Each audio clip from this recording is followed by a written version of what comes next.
Assalamualaikum warahmatullahi wabarakatuh. Perkenalkan, nama saya Dersifa Azahra dengan NIM A1D1231118 dari ruang 004. Di sini saya akan menjelaskan biografi tentang Raden Ajeng Kartini untuk memenuhi ujian akhir semester mata kuliah Keterampilan Berbahasa Indonesia dengan dosen pengampu Bapak Dr. Andes Mariono MPD dan Ibu Khairunisa MPD.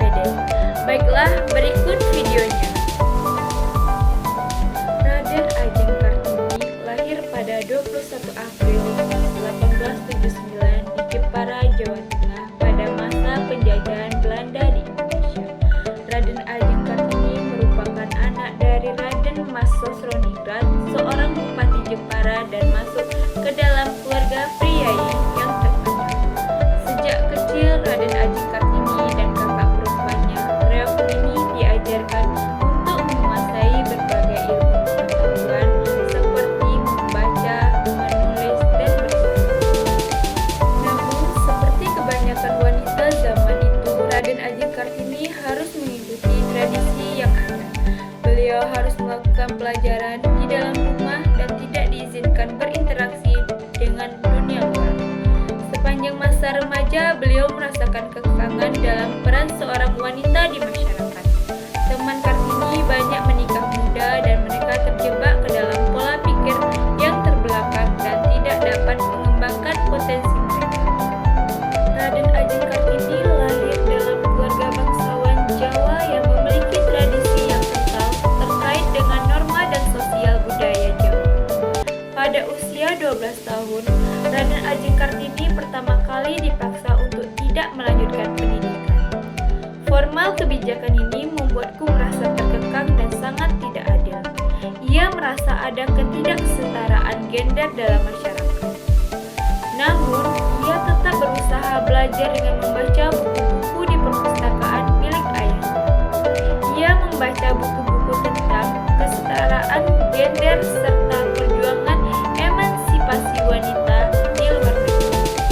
Ia menyadari bahwa prawanita di luar sana, khususnya di Eropa, memiliki hak dan kesempatan yang luas untuk belajar bekerja dan berkembang. Ia tidak menerima nasibnya begitu saja. Ia bermimpi agar wanita Indonesia juga diberi kesempatan yang sama untuk berpendidikan dan mendidik. Saat itu norma sosial tidak memungkinkan perempuan untuk mendapatkan pendidikan formal dan mereka diharapkan untuk mengabadikan diri dalam peran sebagai istri atau ibu.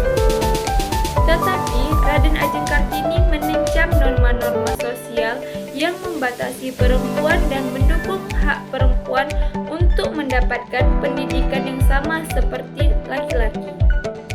Raden Ajeng Kartini juga memperjuangkan hak-hak perempuan lainnya, seperti hak bebas untuk memilih pasangan hidup yang pada masa itu biasanya diatur oleh orang tua, dan hak untuk berpartisipasi dalam kebudayaan sosial dan budaya.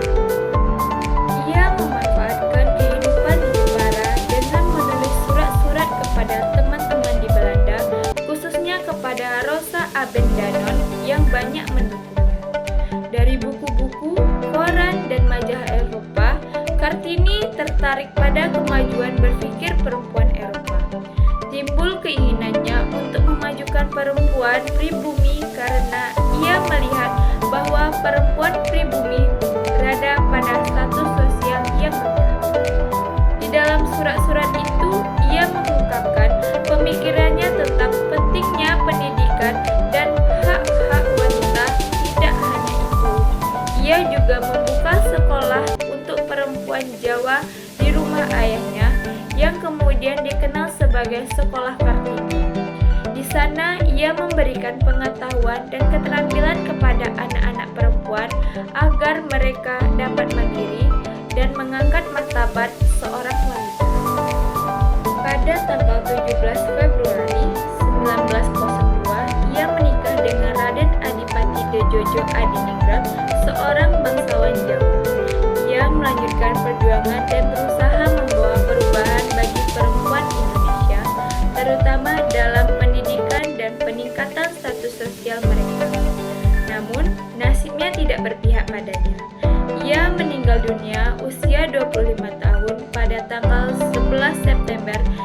1904 ketika Kartini melahirkan, dokter yang menolongnya adalah Dr. Van Kravesten dan berhasil dengan selamat.